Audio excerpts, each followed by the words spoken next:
Hello adventurers, Lex Gray here. Welcome to another entry. Today we are exploring Lex Talk Episode 3.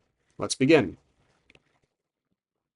So, this will be a update video in regards to some visual changes here on my OBS setup, and a couple of house rules I came up with that have been refined since my last video talking about Ironsworn. I think I did a video about Ironsworn, some house rule ideas.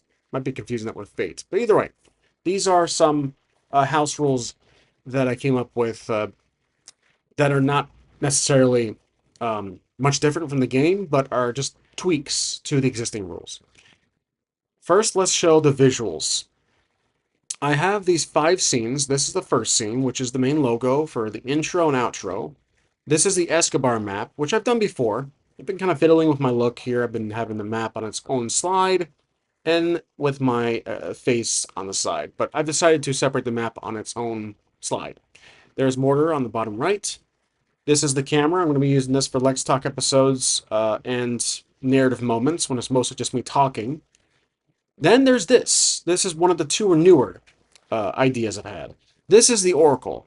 And as you can see, there is the dice, the D100, using the browser plugin with that Bees Dice website. When I hit my hotkey here, the dice roll, and I can get the results whenever we need to use the Oracle. We have action and theme, which these are both from the Ironsworn book. So I can roll this as many times as I want to get the results we need. And then the last 5 slide is the dice tray. This is for the actions, the action rolls. We have the 2 D10s and the D6. And I'm just making it look like it's on a digital dice tray. This is straight in OBS. This is not like a Mac app that I've used before in the first handful of episodes. So I think it looks like it's pretty good. The dice pop out with the white on black background, and then the Oracle one is easier to read because it's the black dice on the white background. So that's it for the real visual updates. Now, let's talk about the 4 house rules that I've tweaked. This might bug a few people, but moves are not entirely off the table. I'm going to experiment with this new house rule. Again, this is not new. This is not like an original idea. But I call it the Omni roll. I've done this before. It replaces the action roll. It replaces moves altogether.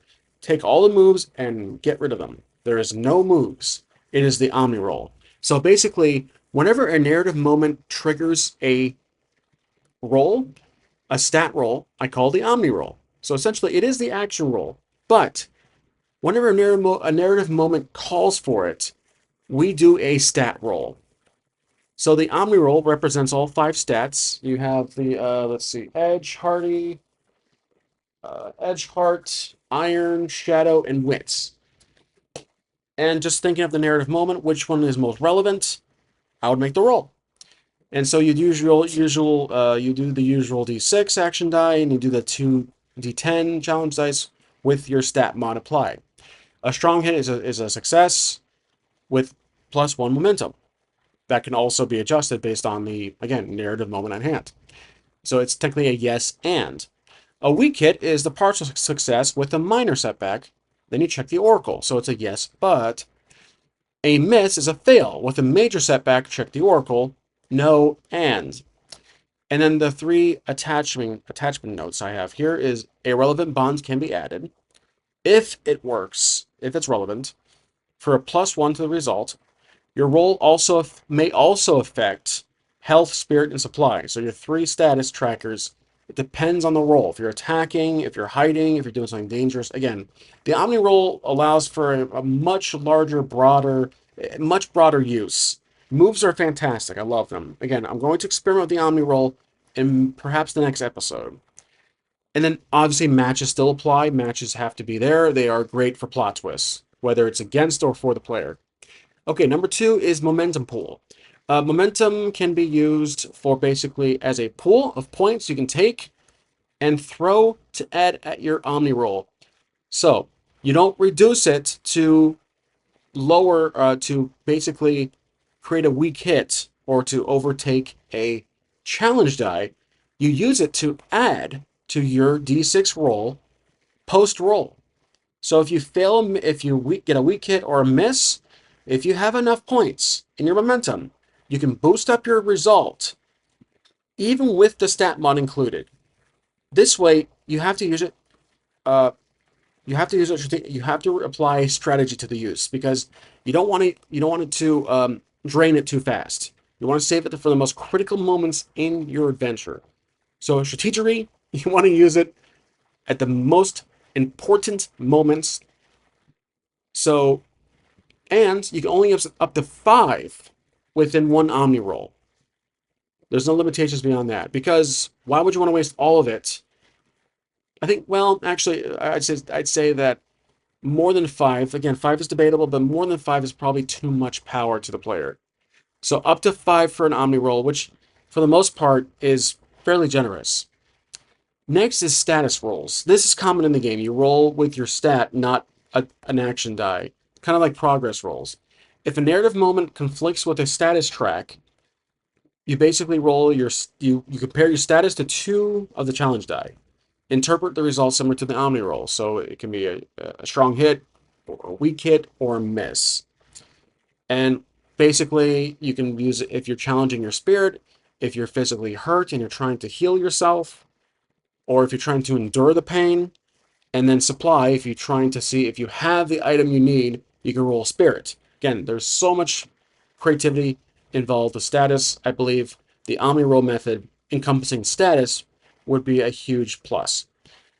The final one is kind of borrowed from Fate. Hack the story.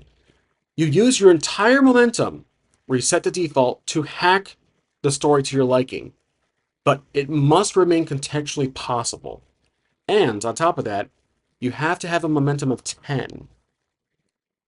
So once you reach 10, you can save that. Again, this will take away from any momentum pool that you want to use, so you have to stick with your results. But if there is something you want to hack about the story, again, that's contextually possible. Like you want to make that certain character an ally instead of an enemy or upcoming ally or enemy, or if you want to reverse your character perhaps getting mortally wounded, you can use your 10 total momentum, shrink it down to its reset value, or even 0, still debating that.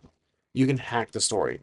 I feel like 10 is the threshold you need because it's such a huge undertaking to allow the player character, when this isn't necessarily Fate, even though it's a solo co-op more so game, giving that player character that much power is, I think, more crucial for significant moments, not just willy-nilly you can spend one fate point to change the entire world to Star Trek or something from old fantasy world. It has to make sense, it has to be plausible within that moment. But obviously you're hacking the game, so there's some fun there. And that's really it. Those are the 4 rules. You have the Omni roll, momentum pool, status rolls, and hack the story. Let me know what you guys think. Again, these I might toy with these a little bit. I might edit them after I make this video, but for the most part, they seem self-explanatory. The Omni roll is the most challenging one because you have all the moves in the game, and those moves give you guidance. They give you outcomes, and yeah, essentially just guidance. Like they can affect your status trackers. They can lead you to another move. It's obviously it was created with the intent of solo play. But the Omni roll opens it up a bit, and I'd say it's a more refined version of my prior attempt when I wasn't too comfortable yet with moves until now I am. In the earlier episodes when I was just doing the Omni roll method, it was just the open method like D&D or something. So again, let me know what you guys think, and please list your own house rules if you want to share in the comments. But that is really it for now. So as always, that's all for today. Hope you enjoyed this telling. Please subscribe, like, share, and most importantly, comment. See you in the next century.